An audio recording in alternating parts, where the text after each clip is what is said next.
안녕하세요. 오늘은 이제 불안을 어떤 식으로 다스릴 수 있는지에 대해서 한번 보도록 하겠습니다. 불안이라고 하는 것은 누구나 가지고 있는 감각입니다.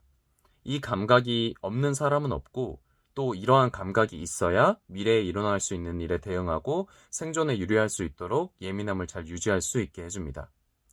그런데 현대사회는 이 불안함이라는 감각이 너무 과민하게 되는 경우가 많이 있어서 그 정도가 심해지고 빈도도 늘어나서 정신과적 질환으로 이어지는 경우도 많이 있습니다.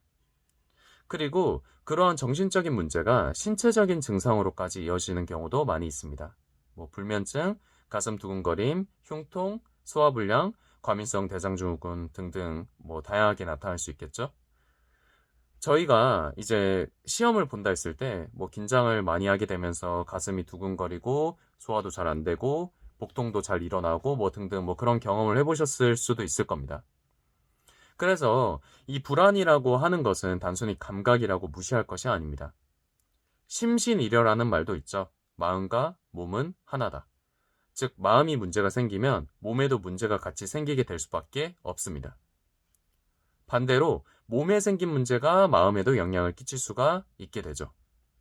서로 간에 상호작용을 하고 있다는 겁니다. 그래서 이 불안이라고 하는 감각을 다스리는 것은 매우 중요합니다. 자, 그런데 왜 불안을 느끼는 걸까요? 예를 들어 볼게요. 어떤 사람이 길가를 걷고 있는데 머리에 뭔가 떨어져서 다친 적이 있다고 해요. 그러면 만약에 그 사람이 예민하고 불안감을 잘 느끼는 사람이라면 앞으로 어떻게 될까요? 그 사람은 길만 가면 그 생각이 자꾸 나면서 지나가다가 조금이라도 바람 소리 같이 뭔가 떨어지는 듯한 소리가 나기만 하면은 아주 예민하게 반응하면서 머리를 가리게 됩니다. 일생에 한 번 머리에 떨어졌던 그 일 때문에 앞으로는 길가를 갈 때마다 불안하고 소리에 예민해지고 길가를 걷기가 싫어지고 뭔가 불안해지고 가슴이 두근거리고 혹시나 그 소리를 못 들을 수도 있으니까 이어폰도 못 끼고 공사 소리 때문에 소리가 나지 않는 쪽이면 아예 가지도 않고 도피하게 되고 어쩌면 또 머리를 그냥 두꺼운 모자 같은 걸 쓰고 다닐 수도 있겠죠. 점점 이렇게 확장이 됩니다.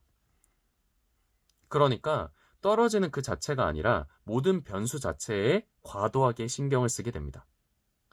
그리고 그렇게 과도하게 정신을 집중하게 되고 긴장하고 불안해하다 보니 점점 정신이 피폐해져 가겠죠. 자, 일단은 뇌의 기능에 대해서 한번 살펴봅시다.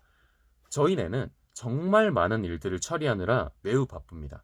그리고 너무나도 많은 정보가 들어오고 있기 때문에 적절하게 취사 선택을 해주면서 처리를 해야 됩니다. 그런데 이제 그 양이 워낙 방대하다 보니까 뇌는 특정 정보를 카테고리화 시켜가지고 받아들입니다. 그러니까 예를 들어 이제 저희가 백과사전 찾아볼 때 기억, 니은, 디귿, 리을 이런 식으로 분류가 되듯이 뇌도 이제 정보를 대략적으로 카테고리화 시켜서 기억을 머릿속에 넣는 경향이 있습니다. 그럼 문제가 발생하는 게 뭐냐 하면 트라우마적 뭔가의 사건을 겪었어요. 그러면 그거랑 조금이라도 연관이 있거나 하면은 다 반사적으로 그 사건에 준하게 반응을 합니다. 예를 들어 앞서 예시를 들은 사람처럼 머리에 떨어지는 것을 두려워하는 사람은 어딜 가든 위에가 뚫려만 있으면 다 똑같이 반응합니다. 아, 뭔가 떨어져서 나를 다치게 할 수도 있구나. 뇌에서 조건 반사적으로 반응합니다. 이렇게 자신을 통제할 수 없게 되면서 점점 자존감을 잃게 되고 삶의 의욕도 감소하고 우울해지게 되는 거죠. 결국 기억으로부터 불안과 염려가 강화되는 겁니다. 자, 그러면 이렇게 머리에 그냥 하나 무언가 떨어졌다고 해서 지속적으로 그 상황을 다 확장을 해가지고 불안해하고 조금이라도 뭔가 바람 소리만 들려도 불안해하고 길가만 가도 불안해하고 두꺼운 모자를 쓰고 이런 식으로 대처를 하는 게 맞을까요? 어떻게 하면 극복할 수 있을까요? 일단 자신의 생각이 논리적인 오류가 있다라는 것을 잘 인지하고 있어야 됩니다. 언제나 그러한 사건이 발생할 수 있는 가능성은 있지만 너무나도 희박하고 그것을 위해서 이렇게까지 과도하게 대처를 해서 정신 상태를 무너뜨리고 내 자신의 삶을 무너뜨리는 것은 너무나도 과도한 처치라는 거죠. 그동안 들었던 불안은 잘못되었다는 것을 인지하고 그 생각을 머릿속에 뿌리를 깊이 내려줘야 합니다. 지금 불안이라는 뿌리가 깊이 내려져 있는 상태인데 이것은 꾸준한 노력을 하지 않고서는 뽑기 힘들고 오히려 조금이라도 방심하게 되면 또 다시 나오게 됩니다. 마치 잡초와 같이요.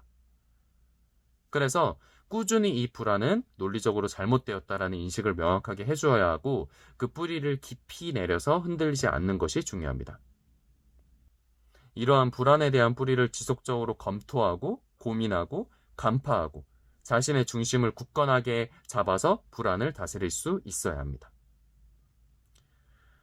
이 불안에 대해서 도피하지 않고 직면하고 분석하고 대응하면서 인지적인 오류가 있구나 라고 깨달은 사람의 예우랑 추후 경과랑 깨닫지 못한 사람의 추후 경과 예우는 차이가 거대합니다. 그래서 불필요한 비논리적인 상상을 통해서 발생한 이 과도한 불안이 어디에서 비롯됐는지 명확하게 근원을 찾아낼 필요성이 있습니다. 꾸준한 노력을 통해서 접근해 보아야 하는 부분입니다. 일단 너무나도 많은 부분들에 대해서 이 불안과 관련해서는 너무나도 많은 부분을 얘기할 수 있겠지만 일단 인지적 오류가 있다라는 것을 깨닫는 것이 가장 기초적인 부분이고 그걸 깨닫는 것만 하더라도 몸에서는 자연스럽게 자정작용을 하려고 하는 경향이 있습니다. 마치 고민이 있을 때 시간이 지나고 갑자기 떠오르는 경우가 있는 것처럼 그런 것처럼 뇌에서 이 생각이 뭔가 잘못됐다, 오류가 있다 라는 것을 인지하고 있으면 어떻게든 시간이 지날수록 해결하려는 자세를 보이기 때문에 이 생각을 지니는 것이 매우 중요합니다. 불안이라는 감정에 대해 기본적으로 가져야 될 자세에 대해서 말씀을 드려보았고 도움이 되셨으면 좋겠습니다. 감사합니다.